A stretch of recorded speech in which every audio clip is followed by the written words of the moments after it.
Central zone के गौर city Avenue park में नए साल के जश्न में विवाद। कुछ दबंगों ने महिलाओं के साथ की जबरदस्ती। मारपीट में 4 लोग गंभीर रूप से घायल।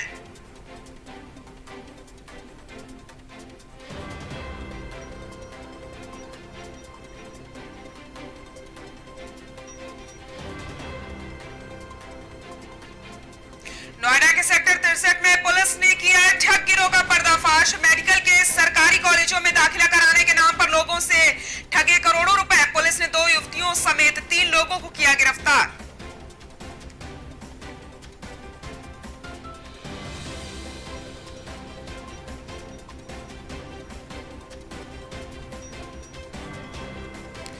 गोरखपुर में सीएम योगी आदित्यनाथ ने जनता दरबार लगाकर फरियादियों की सुनी समस्याएं, अधिकारियों को दिए दिशा निर्देश।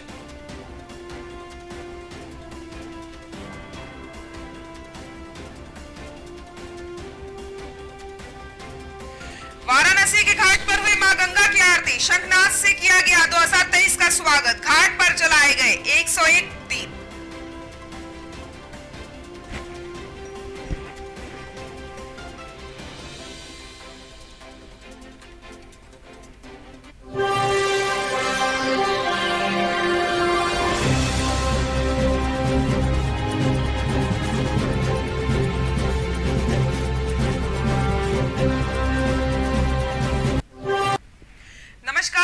न्यूज में आप सभी का बहुत बहुत स्वागत है। मैं हूं आपके साथ सृष्टि शुक्ला। रुक कर लेते हैं खबरों का। नोएडा सेंट्रल जोन के गौर सिटी एवेन्यू पार्क में नए साल के जश्न में उस समय विवाद हो जाता है जब कुछ दबंग लोगों ने महिलाओं के साथ जबरदस्ती सेल्फी लेने की कोशिश करी।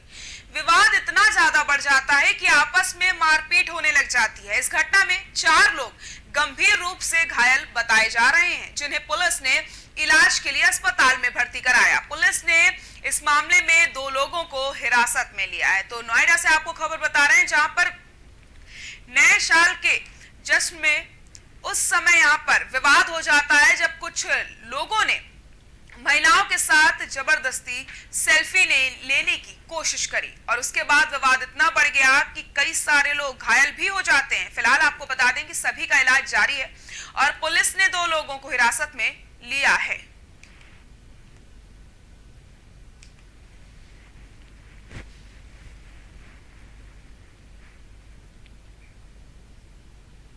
नोएडा सेंट्रल जोन स्थित सेक्टर 63 कोतवाली पुलिस ने मेडिकल के सरकारी कॉलेजों में दाखिला कराने के नाम पर लोगों से करोड़ों की ठगी करने वाले गिरोह का पर्दाफाश करते हुए 2 युवतियों समेत 3 लोगों को गिरफ्तार किया है। इस गिरोह ने सेक्टर 63 में करियर जंक्शन नाम से कॉल सेंटर खोल करके MBBS में दाखिला दिलाने के नाम पर करोड़ों की ठगी को अंजाम दिया। पुलिस ने गिरोह के मास्टरमाइंड को भी पहले ही गिरफ्तार कर चुकी थी। तो आपको बता दें, यहाँ पर बड़ी सफलता हाथ लगी है। MBBS में दाखिला कराने के नाम पर यहाँ पर लाखों की और करोड़ों की ठगी यहाँ पर की गई। तो जिस प्रकार से लगातार ये जो ठग हैं वो लोगों से पैसा वसूल रहे थे MBBS में दाखिला कराने को लेकर के, तो इसके मास्टरमाइंड की जो गिरफ्तारी है वो पहले ही हो चुकी है। फिलहाल आपको बताते चलें, लगातार पुलिस जांच कर रही है और जो आरोपी गिरफ्तार हुए हैं उनसे पूछताछ करने की कोशिश की जा रही है।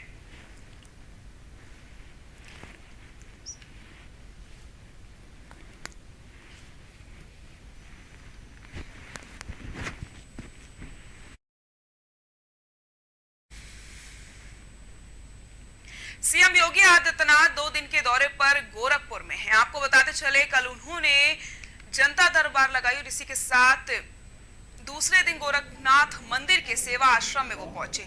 यहाँ सीएम योगी ने सभी फरियादियों से मुलाकात करके उनकी समस्याओं को सुना, साथ ही संबंधित अधिकारियों को आवश्यक कार्रवाई के दिशा निर्देश भी दिए हैं। वहीं सुबह उठ करके सीएम ने मंदिर पहुंच करके सबसे पहले गुरु गोरखनाथ के दर्शन पूजन किए, साथ ही अपने गुरु ब्रह्मलीन महंत अवैधनाथ की समाधि पर माथा टेका। मुख्यमंत्री ने नए साल में गोरखनाथ मंदिर में ही वो रहे। इसी के साथ उन्होंने ईश्वर की आराधना करी। साल के पहले दिन मुख्यमंत्री गोरखनाथ मंदिर में रुद्राभिषेक करके लोक कल्याण की कामना भी उन्होंने करी। इसके अलावा सीएम योगी आदित्यनाथ गोरखनाथ मंदिर में खिचड़ी मेला को लेकर के चल रही तैयारियों की समीक्षा बैठक भी करेंगे। इसको लेकर के मेले की तैयारियों और तेज कर दी गई है। तो आपको बताते चले, मुख्यमंत्री योगी आदित्यनाथ 2 दिन के दौरे पर गोरखपुर गए और सबसे पहले दिन उन्होंने जनता दरबार लगाई। इसी के साथ फरियादियों की समस्याओं को उन्होंने सुना और अधिकारियों को आवश्यक दिशा निर्देश भी दिए गए हैं कि जल्द से जल्द इन सभी समस्याओं को दूर कर दिया जाए। और आपको बताते चलें, खिचड़ी मेले की जो तैयारियां हैं उसको लेकर के भी यहाँ पर मुख्यमंत्री योगी आदित्यनाथ ने समीक्षा बैठक करी और अधिकारियों को दिशा निर्देश यहाँ पर दिए गए थे।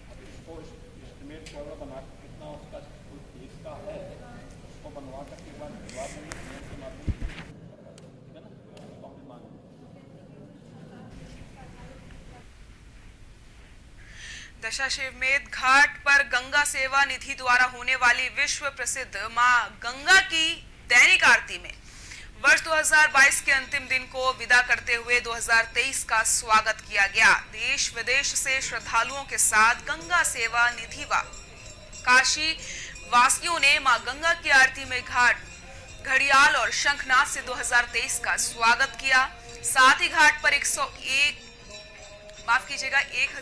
दीप जलाए गए। इस दौरान गंगा सेवा निधि के अध्यक्ष सुशांत मिश्रा, कोषाध्यक्ष आशीष तिवारी, सचिव हनुमान यादव मौजूद रहे। तो आपको बताते चले, नए साल का जो स्वागत है वो बहुत ही बेहतरीन तरीके से हुआ।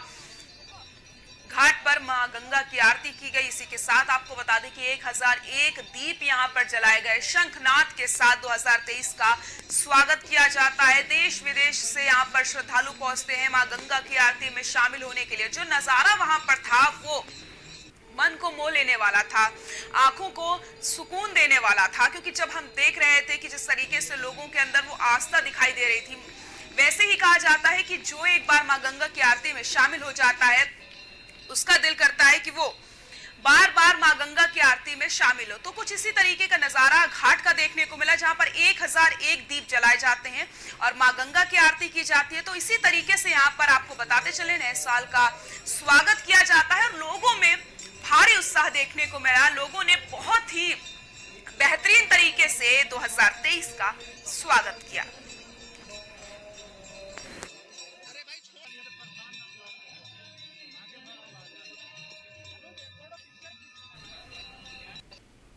कांग्रेस नेता कमलनाथ के बयान पर मुरादाबाद के सांसद डॉक्टर एसटी हसन ने कहा कि वो भी चाहते हैं कि 2024 के लोकसभा चुनाव में पूरा विपक्ष एक होकर चुनाव लड़े।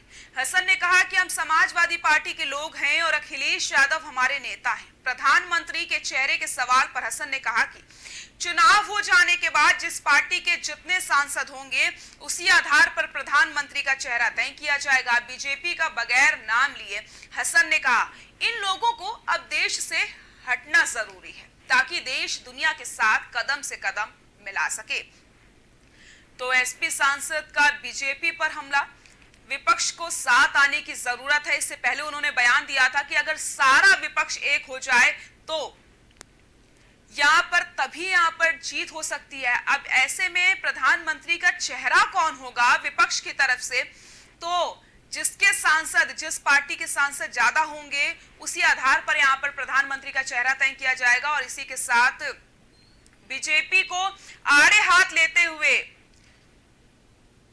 एसटी हुसैन ने यहाँ पर बीजेपी पर पलटवार किया है और बीजेपी पर जमकर हमला बोला है। उन्होंने ये कहा है कि सब साथ मिलकर चुनाव लड़ें। हम भी ये चाहते हैं कि सब लोग साथ मिलकर चुनाव लड़ें, क्योंकि जो हालात हैं, ये समाजवादी पार्टी और तमाम पार्टियां अगर मिलकर चुनाव लड़ेंगी तो सारी पार्टियों का वोट 64% है और बीजेपी का 34% है। तो हमारा ये कहना है कि ये जो 64 या 66% जो वोट है ये बंटना नहीं चाहिए। एक होकर चुनाव लड़े, लेकिन हर पार्टी का नेता अलग है। तो उन्होंने ये कहा है कि सब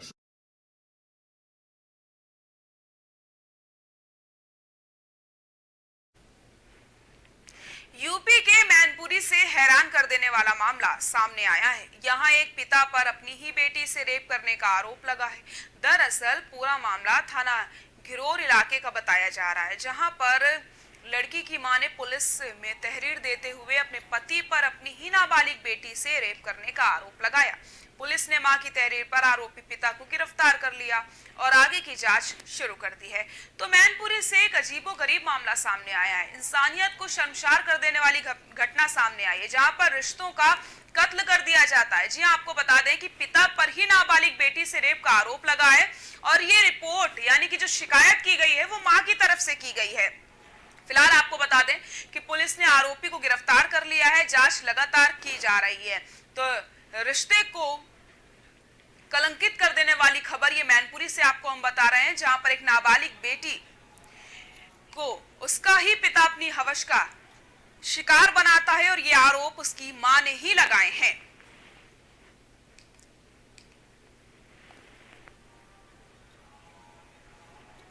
तो मैनपुरी से खबर आपको बता रहे हैं, जहां पर रिश्तों का गला घोट दिया जाता है, जहां पर मां और बेटी, मां जाती है कंप्लेन लिखवाने और उसने अपने ही पति पर आरोप लगाए कि उसने उसकी नाबालिग बेटी के साथ रेप किया है। तो एक पिता और बेटी का जो रिश्ता है यहाँ पर पूरी तरीके से कलंकित होता नजर आया है। रिश्तों का गला घोट दिया जाता है एक पिता की तरफ से।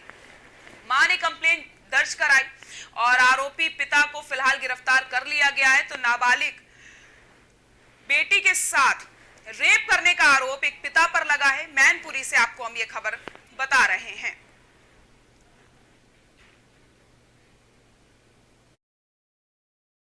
महिला द्वारा तहरीर देकर के आरोप लगाया गया है कि उसकी नाबालिग पुत्री के साथ उसके पति अर्थात उसकी पुत्री के साथ पिता द्वारा दुराचार किया गया है। इस तहरीर के आधार पर तत्काल FIR लॉन्च कर लिया गया, पीड़िता का मेडिकल कराया गया है और आरोपी पिता को गिरफ्तार कर लिया गया है, वैधानिक कार्रवाई की गई है। महिला द्वारा मोदी नगर भोजपुर थाना क्षेत्र में एक 17 वर्षीय युवक का शव गन्ने के खेत में पड़ा मिला। पुलिस ने खुलासा करते हुए बताया कि 17 वर्षीय रॉकी नाम के युवक की जैनम नाम की युवती से अवैध संबंध थे, जिसके चलते युवती के देवर ने ही रॉकी की हत्या करके शव को गन्ने के खेत में फेंक दिया था। पुलिस ने जांच करते हुए 24 घंटे में ही हत्या का खुलासा करते हुए जैनम और खालिद को गिरफ्तार करके जेल भेज दिया। तो 17 वर्षीय युवक की हत्या का ये पूरा मामला आपको बता रहे हैं, जहां पर पुलिस ने हत्या का खुलासा किया है और ये मामला प्रेम प्रसंग का बताया जा रहा है। फिलहाल आरोपी की गिरफ्तारी हो चुकी है। अवैध संबंध के चलते इस हत्या की वारदात को अंजाम दिया जाता है और आरोपी फिलहाल पुलिस की गिरफ्त में है।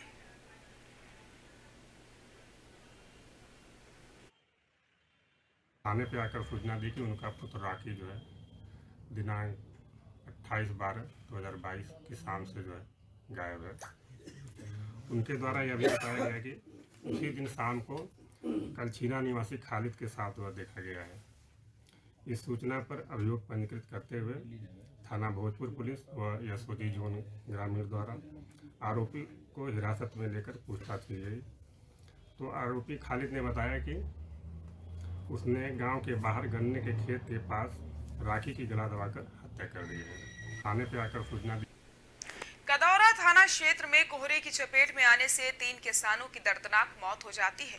किसान खेत से ट्रैक्टर पर घर लौट रहे थे, तभी ट्रैक्टर खाई में गिर गई। कई घंटों तक किसान ट्रैक्टर ट्रॉली में दबे रहे। देर रात राहगीरों से जानकारी मिलने पर ग्रामीणों के जरिए किसानों को अस्पताल ले जाया गया, जहां डॉक्टरों ने उन्हें मृत घोषित कर दिया, जिसके चलते एक साथ 3 परिवारों में मातम छा गया। तो एक दुखद खबर सामने आई, जहां पर कोहरे की चपेट में ट्रैक्टर ट्रॉली आ जाते हैं। 3 किसानों की दबकर मौत हो गई है। किसानों को अस्पताल जब ले जाया जाता है तो डॉक्टरों ने उन्हें मृत घोषित कर दिया। तो 3 परिवारों में मातम पसरा हुआ है।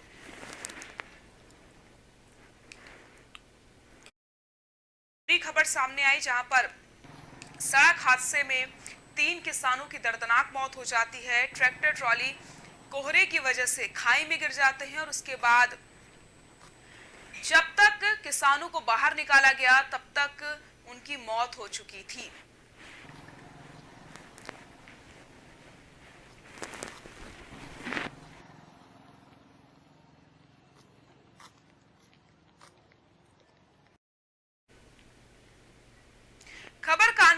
इलाहाबाद से है, जहां पर कोहरे के चलते दर्दनाक हादसा हो गया। मामला अकबरपुर थाना क्षेत्र के नेशनल हाईवे आरटीओ कार्यालय के पास का है, जहां तेज रफ्तार पिकअप ने साइकिल सवार को जोरदार टक्कर मार दी, जिसमें साइकिल सवार गंभीर रूप से घायल हो गए।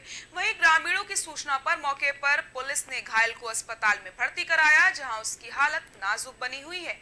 साथ ही पुलिस ने पिकअप और चालक को हिरासत में ले लिया है। जानकारी के मुताबिक पिकअप इटावा से कानपुर जा रही थी। फिलहाल पुलिस मामले की कार्रवाई में जुट गई है। तो कानपुर से खबर आपको बता रहे हैं, जहां पर सड़क हादसे के चलते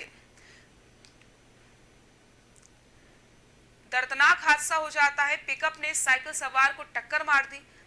साइकिल सवार गंभीर रूप से घायल बताया जा रहा है। फिलहाल पुलिस मामले की जांच पड़ताल में जुटी हुई है।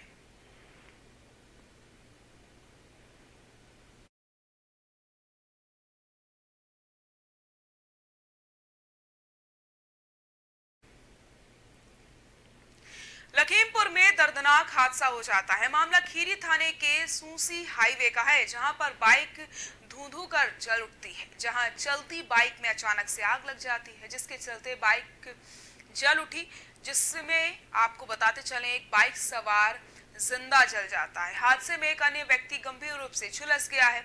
तो लखीमपुर खीरी में दर्दनाक हादसा हो जाता है। चलती हुई बाइक में अचानक से आग लग जाती है और जो बाइक सवार था वो उसमें जिंदा ही जल जाता है। इसी के साथ एक व्यक्ति गंभीर रूप से झुलस गया है, जिसे अस्पताल में भर्ती कराया गया है। तो चलती बाइक आग का गोला बन जाती है और एक व्यक्ति को अपनी चपेट में ले लेती है। एक और व्यक्ति जो साथ में था वो गंभीर रूप से घायल यहाँ पर है, यानी कि बहुत ज्यादा वो झुलस गया है, जिसे अस्पताल में भर्ती कराया गया है। लेकिन एक व्यक्ति तो खुद को बचा ही नहीं पाया, वो इस आग की चपेट में आ जाता है और उसकी मौत हो जाती है।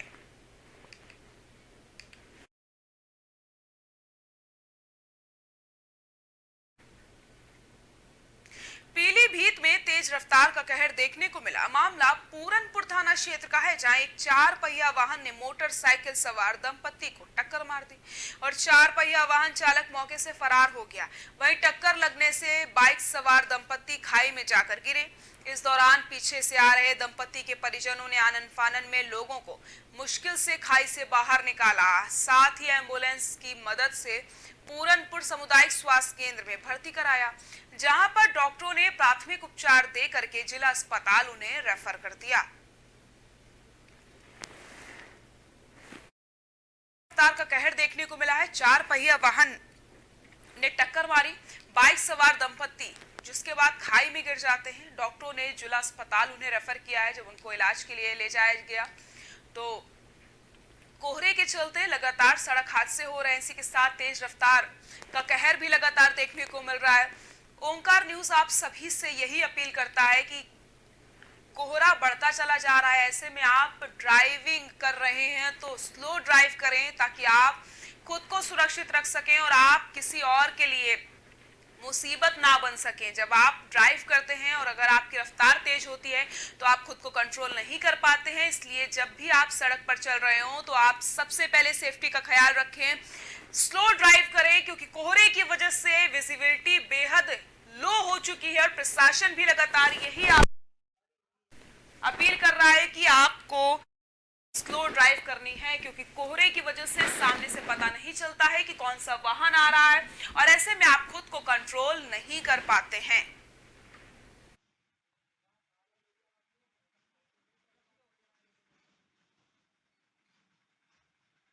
हम लोग आ रहे थे मौसमी से 3 गाड़ी थी, हर गाड़ी में 2-2 लोग थे। पूरनपुर के थोड़ी सा उधर पे पीछे से उसने 4 पहिया से टक्कर मारी है, ठीक है।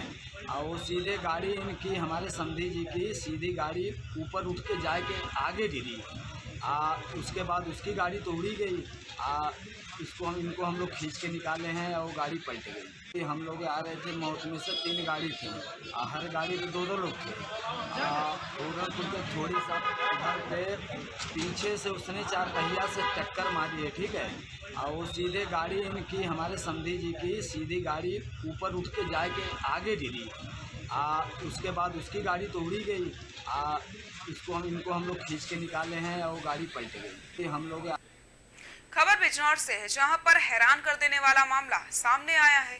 अफजलगढ़ थाना क्षेत्र में एक ऐसा मामला सामने आया जहां पर आप भी हैरान हो जाएंगे इसे सुन करके। आपको बता दें, महज कुछ ही कदमों की दूरी पर चल रही नुमाइश में शाम ढलते ही बार बालाओं का जो अश्लील डांस है वो शुरू हो जाता है, जिसमें जनता अपनी पूरी कमाई लुटा देती है। लेकिन पुलिस प्रशासन की आंखों में जो पट्टी बंधी हुई है वो खुलने का नाम नहीं ले रही। सवाल ये उठता है कि इस तरीके के जो कार्यक्रम होते हैं उन पर रोक आखिरकार कब लगेगी, और ये जो प्रशासन नींद में सोया हुआ है उसकी नींद आखिरकार कैसे टूटेगी।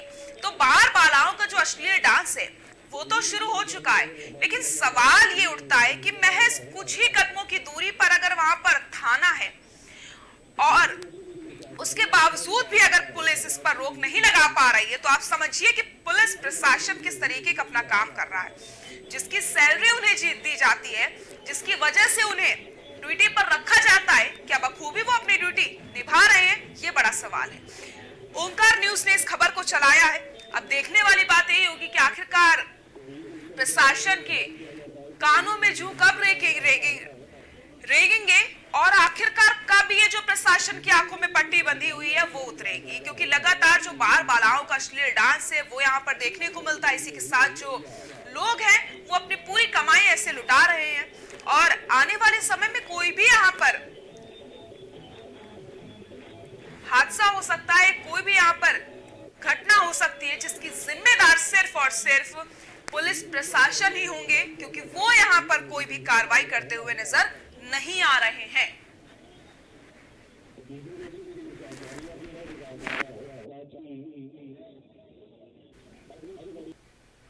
बलरामपुर में पुलिस का अवैध खनन के खिलाफ अभियान जारी है। पुलिस ने इस मामले में कार्रवाई करते हुए फीकरी डीही गांव के पास अवैध खनन पर बालू ले जा रहे ट्रैक्टर ट्रॉली को सीज कर दिया।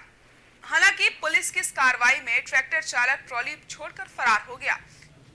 पुलिस ने गिरफ्तार ट्रैक्टर चालक के खिलाफ मामला दर्ज करके जांच शुरू कर दी है। बलरामपुर से खबर आपको बता रहे हैं, जहां पर पुलिस को बड़ी सफलता हाथ लगी है। अवैध खनन के खिलाफ यहां पर कार्रवाई की गई है। ट्रैक्टर ट्रॉली को सीज कर दिया गया। अवैध खनन करके वापस आ रहे ट्रैक्टर ट्रॉली को पुलिस प्रशासन ने पकड़ लिया, लेकिन एक आरोपी भागने में कामयाब रहता है। फिलहाल लगातार अवैध खनन के खिलाफ प्रशासन ने कमर कस ली है और लगातार वो यहाँ पर कार्रवाई करते हुए नजर आ रहे हैं। तो कहीं ना कहीं हम ये जरूर कह सकते हैं कि उत्तर प्रदेश में अब अवैध खनन करने वालों की बिल्कुल खैर नहीं है। बर्दाश्त यहाँ पर नहीं किया जाएगा अवैध खनन किसी भी कीमत पर, और जो भी अवैध खनन करते हुए पाया गया उसके विरुद्ध यहाँ पर कार्रवाई की जाएगी।